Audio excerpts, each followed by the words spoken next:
Showers of blessings today and always. Simon was a poor cobbler who lived with his wife in a very small town.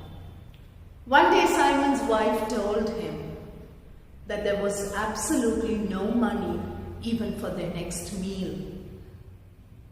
So to go to the marketplace and sell the leather boots that Simon had stitched the previous week. Simon picked up the leather boots and walked to the marketplace. As he walked, he saw a very dark figure crouched under a huge tree. Curious, Simon went up to the man and seeing him totally naked, was surprised.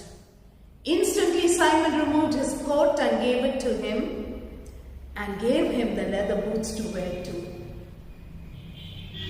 And he asked the man, "What is your name?" So the man replied, "My name is Michael." Simon went on to inquire where he was from, why he was seated all alone here with absolutely no clothes on. But Michael refused to answer any of the questions and he just remained silent. Finally, Simon told him, "Okay, I guess you have no place to go. Why don't you come with me to my house?" So Michael followed Simon, and as soon as Simon's wife opened the door, she saw Michael wearing Simon's coat and the leather boots. She knew that Simon had not gone to the marketplace. So angrily she just walks off. Simon invited Michael inside and asked him to get comfortable till food is served. So Simon called out to his wife and asked her to serve something for Michael and himself. Angrily she said, "What is there for me to serve? I told you to go and sell the leather boots. You come back with another extra person for me to feed. What am I to do?" Michael sat there silently with his head bowed down. After she ranted and raved in anger, when she saw Michael's face, she just walked up into the kitchen and brought a tray of stale bread and hot soup. She served Simon and Michael that. And when she served Michael the stale bread and soup, Michael received it with so much of hunger and gratitude and joy. And with a beautiful smile on his face, which surprised Simon, because that was the first time he had seen a change of expression on Michael's face. The next day, Michael stayed on and started helping Simon with his work in stitching shoes and slippers. Slowly business grew, and within a year Simon was doing very well in business with Michael helping him. One day a very rich man walked in and called out to Simon and said, "I have the most expensive leather with me and I want you to stitch a pair of boots for me within 2 days." And he said, "I will definitely give you whatever money you ask for right now, but I need the boots in 2 days." So Simon called out to Michael to hand over the leather and to start taking the rich man's measurement. When Simon asked Michael to take the rich man's measurement, Michael was lost in thought, looking at something beyond the rich man.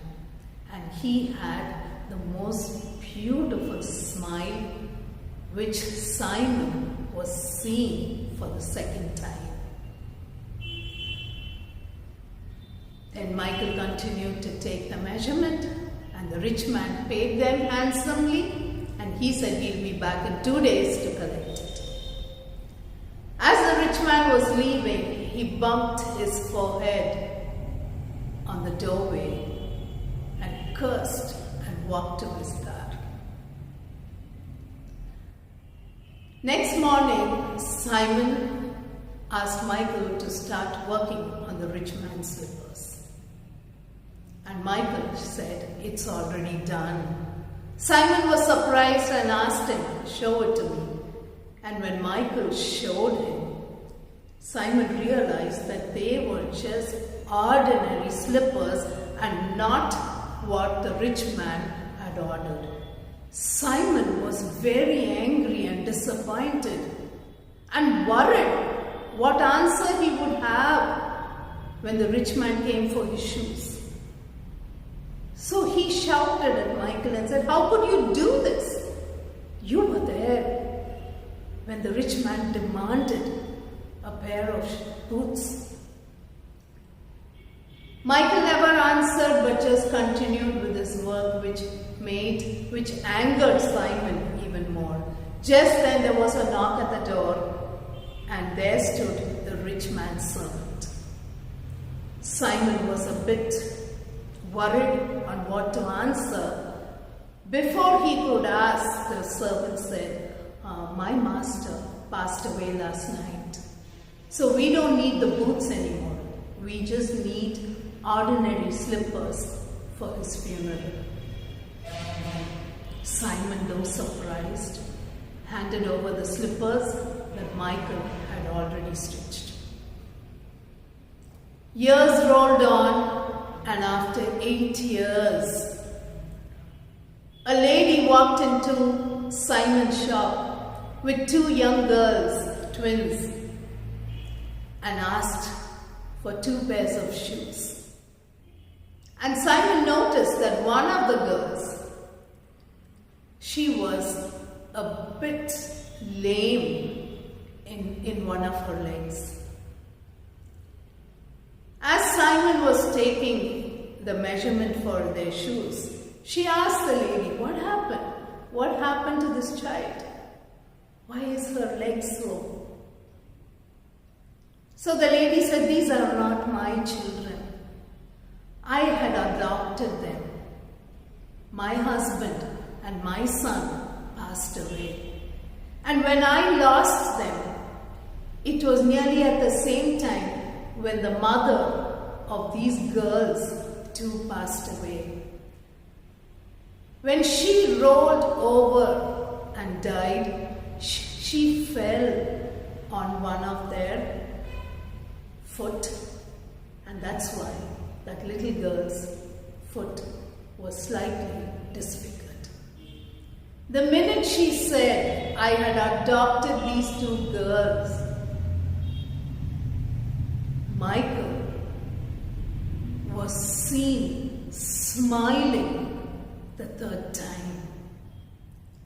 And this time, everyone there was so surprised because the whole room was lit with Michael's dazzling light and smile.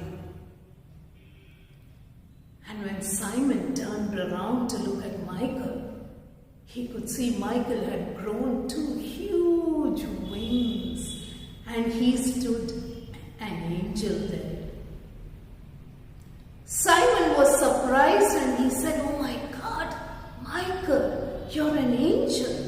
You had been with me all these years, helping me stitch footwear, and what all I have put you through. Oh my God, I feel so bad."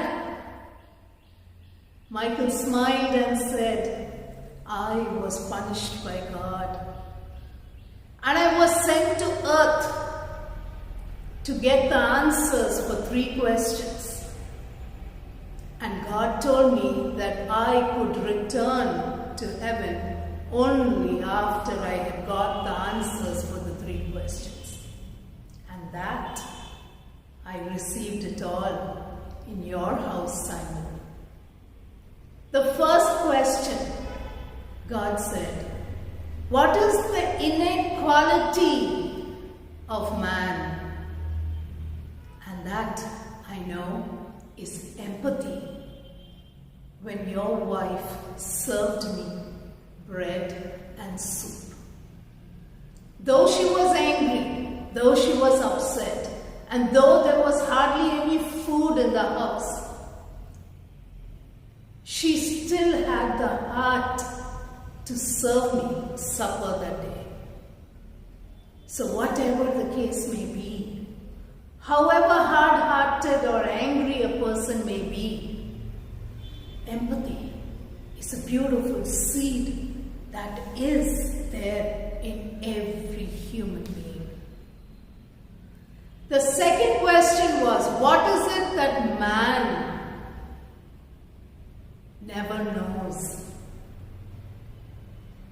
And that answer I received when the rich man came to order for his boots. And that was the time I smiled the second time, because when he was ordering the boots, I could see death standing right behind him, and he didn't even know that. So the second answer, man is not aware of his needs and want for even the next hour, the next second, the next minute of his life. So man is never told or never knows what is ever going to happen the very next minute. Life is unpredictable. Then the third question, what is it that keeps man continuing to live or wanting to continue living? And that answer I received when that lady walked in with both her daughters. It was those two girls' mother who I was sent to by God to take away her life. When I went to the mother and said, I'm here to take away her life, she was cradling both the little girls as they were babies then. And she said, please don't take my life now. I have no one to take care of my babies. Just give me a few years till they grow up, and then you come back for my life. So I went back to God saying that I could not take that lady's life. God was very upset, disappointed and angry, and he said, you are punished. Instantly my wings disappeared, my clothes fell off, and I found myself under the tree.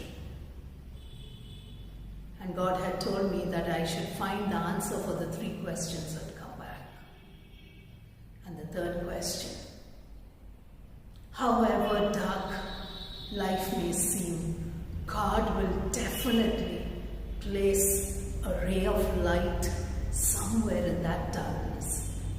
When he closes one door, he will definitely open another door.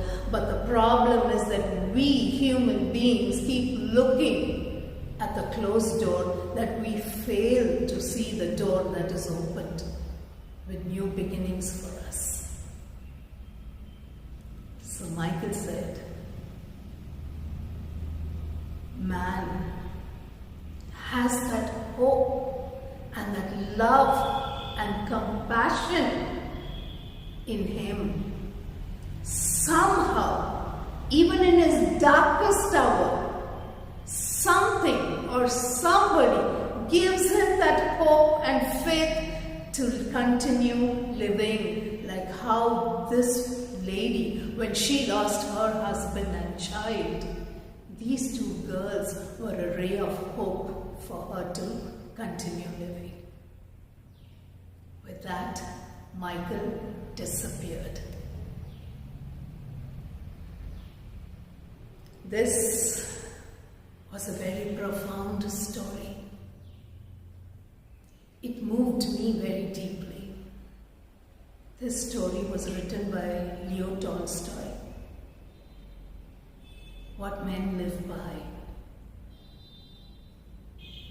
This is my understanding of this story.